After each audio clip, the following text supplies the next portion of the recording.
Hello, everybody, and welcome back to another edition of the Hometown Musician Spotlight. We're coming to you from Dr. Richard's Audio Remedy. How about that, in Valparaiso, Indiana, where a lot of the work goes on for my guest tonight, Mr. Nick Rapley. How's it going? How you doing, Nick? Good to see you. Great to have you here. Awesome.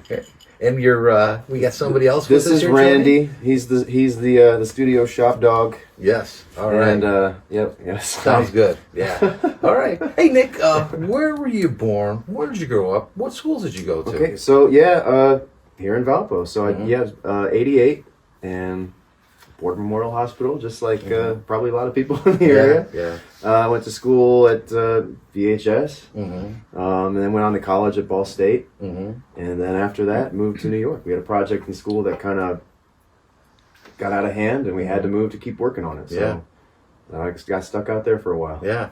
So when it comes to music, and we're surrounded by musical instruments here in your studio, which is amazing, everything you could probably think of. But what was the first thing that got you going as far as music or person? Sure. Well, I mean, it's my aunt and my mom had a lot to do with it.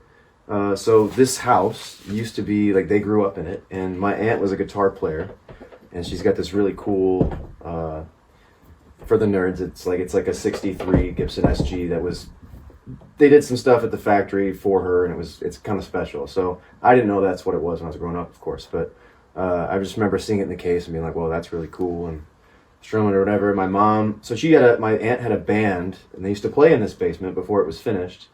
It was called Lil Women. And my mom would sometimes sit in with them, and she played drums. So growing up when I was a kid, there was a crawl space under the stairs, and there was a drum kit under there, and it was not in any kind of condition to be played, of course, but I'd grab some sticks and bang on it, and I thought I was George of the Jungle, and that was pretty cool. And then I was like, Mom, I really wanna play guitar. But she's like, well, I got drums, so you're gonna learn to play drums, which is probably the craziest mom thing you could do, right? So I did that for a while. So yeah, I took drum lessons, and then I didn't practice, so she made me quit. And then I started hanging around older musicians who were playing and got inspired in a totally different way, and just was observing and watching a lot, and really got back into it. And by the time middle school band and high school picked up, it took a whole nother turn. So you picked up the guitar during the middle school years? Yeah, I think I was probably 14. I made a deal with my dad. I was kind of a kid that I was pretty good at school if I didn't try. Yeah. So I always was like C+, B- average for doing basically nothing. I was like, Dad, I want a guitar. He's like, I'll tell you what, if you can get straight A's this year for like the whole year, you can have a guitar. And I was like, okay.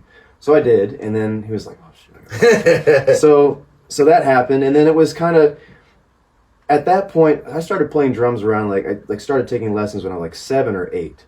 So by the time high school rolled around, I've been playing for a while, and it was tough to find other kids to play with. So after I got a guitar, I was like, okay, well, I was kind of starting to make things up, and I was like, well, then I want to play drums with this, and then I want bass, and I was like, well, how am I going to make myself a band? So that's where the recording thing kind of started for me. Speaking of recording, it was just this week that my wife and I saw the video for Alice in Dystopia with Pam Roca, who was also there last Wednesday, and very, very talented musician. She's awesome. But we happened to put it on the TV, on the YouTube, to watch it on the big screen. Awesome. And what a fabulous thing. And I noticed that you were part of that team that put that together. So tell us a little bit about your collaboration with Pam. Sure, and some more about the productions. Well, she had I had done like a quick little video, just tour of the studio, and posted it on Facebook, and she reached out, and I guess she's been wanting to work on her original music for a long time, and it's been like in the scene doing cover band stuff, and was just had this itch to do it. And so I kind of was like, we'll just come hang out, and we'll see if it's a vibe, and if you like the studio and like what we're all about, and we can try working on it, see where it goes. So she came by. She's super cool, easy hang, and she showed me a few tunes, and we kind of would like work through them and kind of build out arrangements for them. And I have another friend of mine who plays in a lot of bands that Billy Pouch is his name, great bass player, but I invited him over, and she would come and sit at the piano. We'd play through the tunes just as a trio, and I just record the rehearsals basically. And by the end of it, we'd always get a take. Yeah. And so then after that, her and I would talk about things, and I would layer more instruments on top and kind of just talk about what we were shooting for and just mold it until we got to something that seemed honest and like was what the song wanted to be. Will there be more from her new catalog? Absolutely, yeah. I know that there's an album coming out, I believe. But I know that we did at least 4 full original tunes, and there's a couple instrumental, like piano pieces as well. She's incredibly versatile, so it's kind of, it's neat. So when I saw you recently at Smokey Joe's, another fine purveyor of local music, I loved your original music that you played. Then you brought on a fellow musician with the banjo, and that was some really good stuff. Talk to me about your new music and your collaborators. Sure. Okay. So that's T. Bear Coke, and he's the reason that I have Randy. So he was. I had a gig for it was downtown Valpo at the amphitheater there for Respite House, and I did a show there, and that was fun. I had a big 5-piece rock band or whatever, and T-Bear was on the sound crew, and we got to talking and became Instagram friends, and I was looking over his profile, and I was like, man, your dog is so cute. He's like, actually, I need a hunting dog. I'm fostering this guy. Do you want him? And I was like, oh, boy, I don't know. So anyway, so we became friends, and when I was over there meeting Randy for the first time, he pulled his banjo out, and we kind of jammed and picked a little bit, and I had previously... There's a lot going on, I think, for me and like where I'm heading with my music, and I've been holding out for a while, so I've been kind of building up a lot of different things. So a couple of years ago, I stashed up and went out to New York again after not being there for a while, and I've got a lot of great bluegrass musician friends that are out there that are playing with like Sabrina Carpenter and on Taylor Swift records and just crazy stuff, but good friends anyway, before any of that happened, of course. But and so I was like, I just want to do an iteration where I did like 7 or 8 of my tunes as in a bluegrass arrangement. And so we did that with live video, and that was super cool. And I've been thinking about, like, I keep wanting to scratch that bug, but it's not really feasible for me to keep going out to New York and paying a bunch of really expensive people to keep doing that. So I've been kind of looking for more local bluegrass musicians to kind of do a different version of my band, so to speak. And I don't know, like I said, I've got one, I'll tell you after the interview. Okay, great. So we were just hanging out and we were picking a little bit, and I thought, you know what, man, let's try some stuff out. So that was the first time we got to really play together at Smokey Joe's.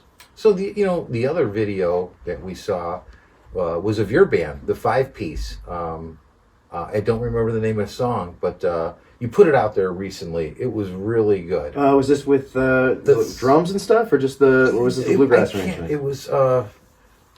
Don't remember you mentioned the name of the studio, I believe. Okay, so it's "Don't Cut the Line." Then the song. Don't cut the line. Right, yeah. So that's Effing song. Yeah, so that's the bluegrass band I'm talking about. Yes. So that was a journey out to New York. Yes. But there's also on the 10th of December, I'm releasing. There's a version that's more of like a produced alt country rock version that I did, and I played everything on it and recorded it here and just layer by layer. And so that's coming out, and then I will also show you the video for that. It's going to come out too. I'm pretty excited about it. So that's like the stepping stone. So essentially what I've done is I made an entire album just by myself, and then I've made one that's the bluegrass iteration, and then I'm doing another one currently that's with like the kind of band that's amalgamated around the thing. And so my plan is just to kind of slowly start releasing stuff over the course of the year. Yeah. And if I have a video or whatever for 6, however many tunes, that should get me through the year and get me to a spot where I can start playing more. And so we're going to rewind a little bit now. Okay. So we're going to go back to your New York years. Sure. Wow. 10 years. Yeah. And including stops at Radio Music City, City Music Hall. Yeah. Tell us, what did New York mean to you in terms of spiritually and musically? Oh, man. You mentioned spiritually. That's really cool.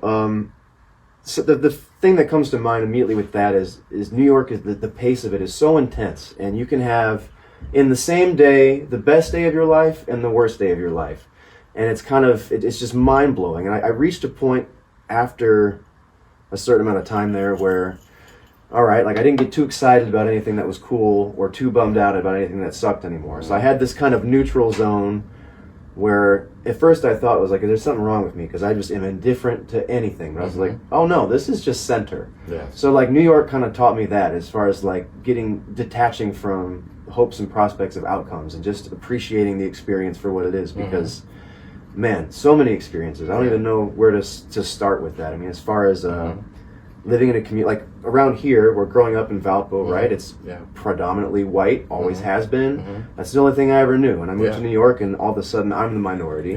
And getting a whole different cultural respect and appreciation for so many different things, and learning how similar we all really are despite our circumstances. And that was really powerful. And again, seeing some really beautiful things, seeing some of the darkest, most frightening things I've ever seen in my life there as well.